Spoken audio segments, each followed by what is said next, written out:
আসল চরিত্র, আসল রূপ দিদিমণির আপনাদেরকে জানতে হবে। আসল রূপটা জানতে হবে। হাতি যে দাঁত দেখায় আমাদের, সে দাঁতে কিন্তু সে খায় না।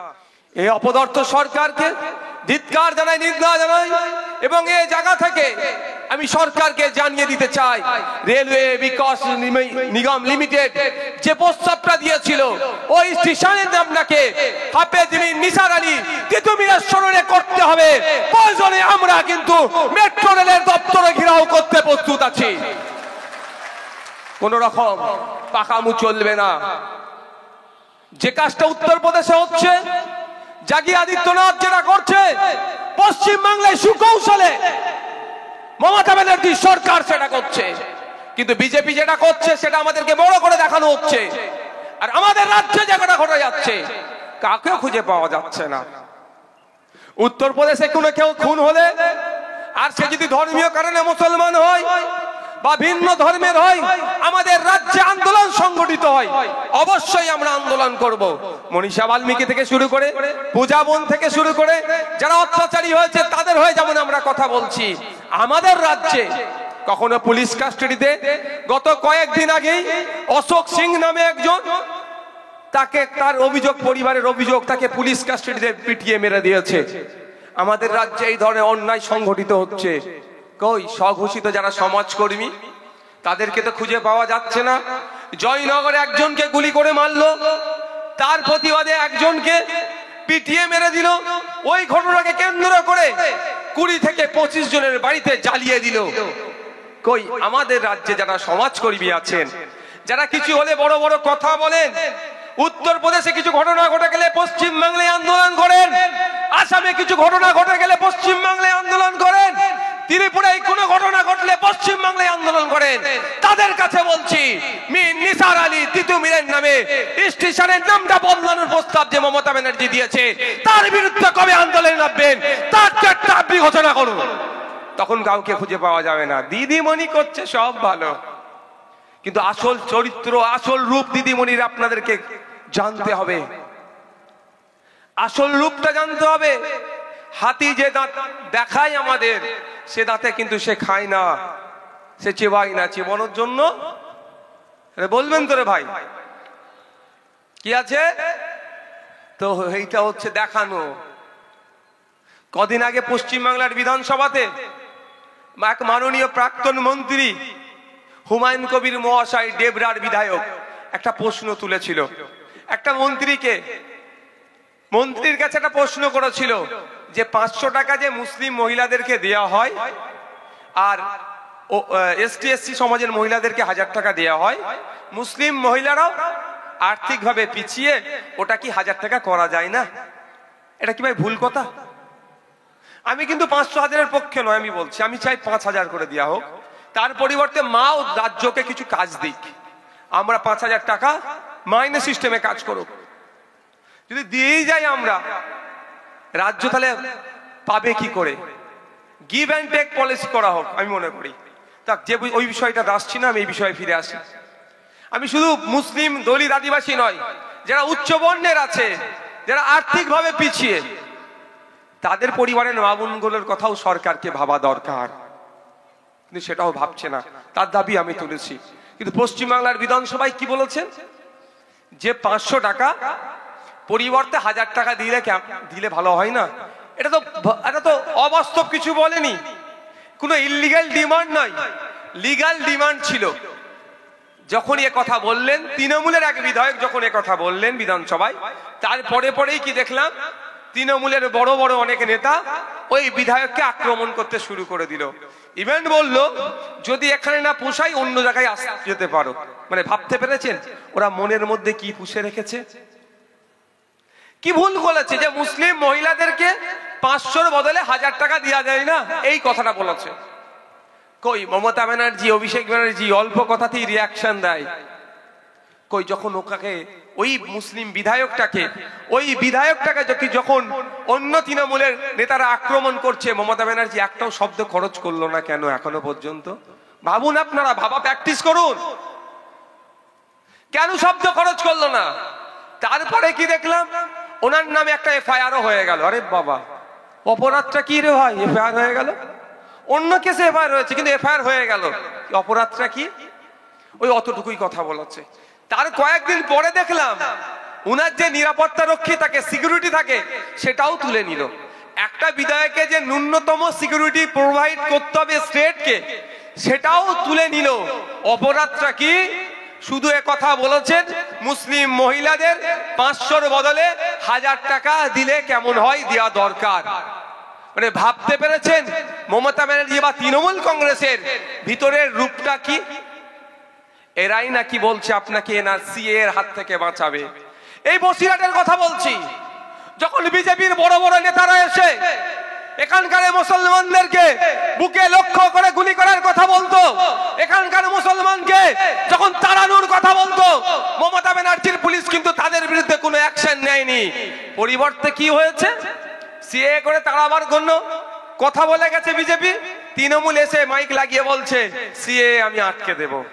মানে ও কামড়ে ঘা করছে, এসে মলম দিচ্ছে। বলছে তুই যে বল ভালো করে, যত ভয় দেখাবি তত তোর আমার লাভ।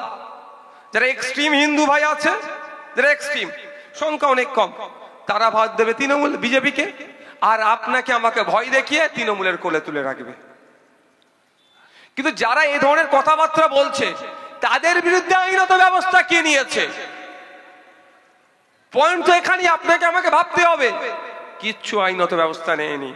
উল্টে কি দেখছি, এক জায়গায় বসে তারা চা খাচ্ছে। সময় এসেছে ভাবার। ভাবা প্র্যাকটিস করুন যে আজকে আমরা কার কোন রাজ্যে বসবাস করছি। একজন বিধায়ক শুধু এতটুকু কথা বলার জন্য তার নিরাপত্তা রক্ষী সহ তার নামে এফআইআর হলো, তাকে তার দল থেকে ভৎসনা করা হচ্ছে। আগামী দিনে নাকি আমাদেরকে, এই সরকার নাকি আমাদেরকে সিএ এর হাত থেকে বাঁচাবে। আপনাদেরই ভূমিপুত্র, আপনাদের এলাকারই ভাইকে কথা বলছে, রাস্তা কথা বলা তো বাবু, আপনাদের এই এলাকারই, আপনাদের এই লোকসভার মধ্যে পড়ছে, আপনাদের বসিরহাট সাংগঠনিক জেলার মধ্যে পড়ছে। কিন্তু দুঃখের বিষয়, তিনি তার আত্মবলিদান, আত্মত্যাগ, কৃষকদের বিরুদ্ধে যেভাবে কৃষকদেরকে নিয়ে ব্রিটিশ এবং সেই সময় যারা জমিদার ছিল তাদের বিরুদ্ধে যেভাবে তিনি লড়াই করেছিলেন, ইতিহাসের পাতায় স্মরণাক্ষরে লিপিবদ্ধ হওয়ার দরকার ছিল। কিন্তু দুঃখের বিষয় কি, দিন দেখছি যেটা, যত দিন যাচ্ছে ইতিহাসের পাতা থেকে ততটাই ক্রমশ আরো ছোট হতে হতে হতে হতে এখন স্বল্প জায়গায় এসে দাঁড়িয়েছে। এই ধরনের অনেক যোদ্ধারা আছে, অনেক স্বাধীনতা সংগ্রামীরা আছে যারা ব্রিটিশদের বিরুদ্ধে তাদের সর্বোচ্চ দিয়ে, তাদের জীবন দিয়ে লড়াই করেছিল। কিন্তু দুঃখের বিষয়, তাদেরকে ইতিহাসের পাতা থেকে ছেটে ফেলা হচ্ছে। শুধু ইতিহাসের পাতা থেকে ছেটে ফেলছে না, মানব জীবনও তাদের প্রভাব আর রাখার চেষ্টা করছে না। উদাহরণস্বরূপ বলছি, আপনারা জানেন কলকাতাতে বিভিন্ন রুটের মেট্রো রেল হচ্ছে। গড়িয়া থেকে বিমানবন্দর রুটে একটা মেট্রো চলাচল হবে। সেই চলাচলের সময় একটা স্টেশনের নাম রেল বিকাশ নিগম লিমিটেড একটা স্টেশনের নাম প্রস্তাব রেখেছিল, যেটা তিতুমিরের নামে স্টেশনটা হবে।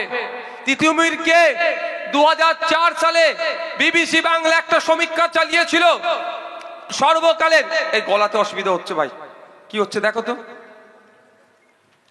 সর্বকালের শ্রেষ্ঠ 20 জন বাঙালিকে সেই সমীক্ষা চালিয়ে বিবিসি বাংলা যে সমীক্ষা চালিয়েছিল 2004 সালে, সেই সমীক্ষাতে উঠে আসছে সর্বকালের শ্রেষ্ঠ 20 জন বাঙালির মধ্যে আপনার এলাকার ভূমিপুত্র হাফেজ মীর নিসার আলীর 11তম স্থান পেয়েছে। ভাবতে পারেন তিনি বাঙালিদের মধ্যে কোন জায়গায় থাকে। কিন্তু দুঃখের বিষয়, রেলওয়ে বিকাশ নিগম লিমিটেড যার নাম প্রস্তাবিত করলো আমাদের রাজ্য সরকার, মাননীয় মমতা ব্যানার্জি বন্দ্যোপাধ্যায়, তার নামকে মুছে দিয়ে সেখানে সিটি সেন্টার ট্যুর প্রস্তাব এদেরকে দিল। বুঝতে পারছেন না কত ভালোবাসেন আপনাদেরকে। মাননীয় যখন রেলমন্ত্রী ছিলেন, বিভিন্ন স্টেশনের নাম স্বাধীনতা সংগ্রামী থেকে শুরু করে বিদ্যাঞ্জন যারা ছিলেন, যাদের সমাজে প্রভাব আছে, তাদের নামে তিনি করতেন, তাকে আমরা সাধুবাদ জানাই। কিন্তু আমার প্রশ্ন এখান থেকে, আজকের এই মঞ্চ থেকে, কেন, কোন লজিকে আপনি তিতুমিরের নামটাকে মুছে দিয়ে সেখানে সিটি সেন্টার 2 করছেন বা করার প্রস্তাব দিলেন? প্রশ্ন আসছে না আপনাদের? প্রশ্ন করতে হবে আপনাদেরকে যে কোন লক্ষ্য নিয়ে এগোচ্ছে। জনমানুষেও হাফেজ মীর নিসার আলীর প্রভাবটা না থাকে, তাকে নিয়ে চর্চা না হয়, তার ইতিহাসটা কিভাবে ভুলিয়ে দেওয়া যায়, তার চেষ্টা যেমন আরএসএস করছে, তাকে যোগ্য সাথ দিচ্ছে আমাদের মুখ্যমন্ত্রী মমতা ব্যানার্জি মহাশয়া। সামনে সময় এসেছে, গণতান্ত্রিক প্রক্রিয়ায় জবাব দিতে হবে।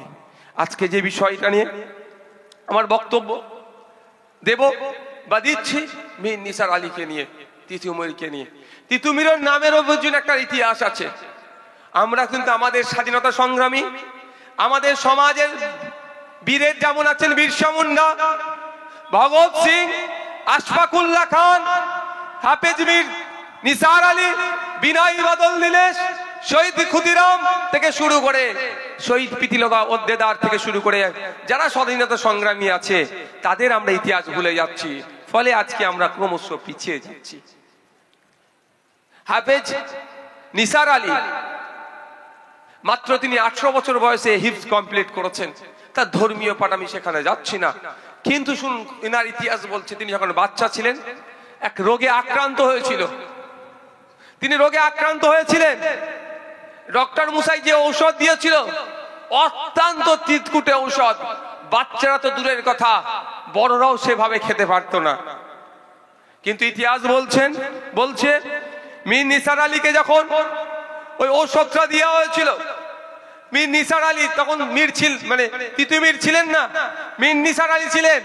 যখন ঔষধটা দেওয়া হয়েছিল, ওই বাচ্চা অবলাতেই তিনি অনাসেই হাসি মুখে 10 থেকে 12 দিন ওই তিতকুটে ঔষধ তিনি খেয়েছিলেন। তারপর থেকে তার পরিবার তাকে তিতো বলে ডাকতো। পরবর্তীতে তাকে তিতুমির নামে সারা ভারতবর্ষে তিনি ফেমাস হয়ে গিয়েছিলেন। এটা ইতিহাস।